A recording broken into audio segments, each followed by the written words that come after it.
Why can't they just leave? Let's talk about it. There are a lot of factors that make women stuck and trapped into situations, and so I want to talk about a few of them, but this is definitely not a comprehensive list. One subset of women that may have trouble leaving are stay-at-home moms. They may have been out of the workforce for some time, and oftentimes they don't have a nest egg of their own. Parents of children with disabilities, sometimes they are facing exorbitant medical costs, or the husband is the provider of the health insurance, and it takes logistics and planning to be able to get into a position where they are able to leave. Women who have moved away from their families and have no support systems. Military wives who have been moved around the country every 2 to 4 years and also don't have support systems find it hard to perhaps get on their feet and get out of these situations. Coercive control is another one. If you haven't heard that term before, I would really like you to take a few minutes just to do some reading on it.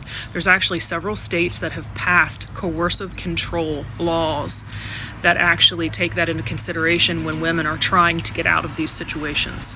In situations where there is coercive control, these women often have no access to their own funds. Sometimes every move is tracked. Sometimes their cell phones are tracked. Sometimes they aren't even allowed to use the family car. Coercive control cripples the victim and removes their ability to stand on their own 2 feet. And then we have domestic violence victims. It's a well-known fact that the most dangerous time for a domestic violence victim is when she's trying to leave. In my childhood, I have a close family member who I watched repeatedly try to leave a domestic violence situation.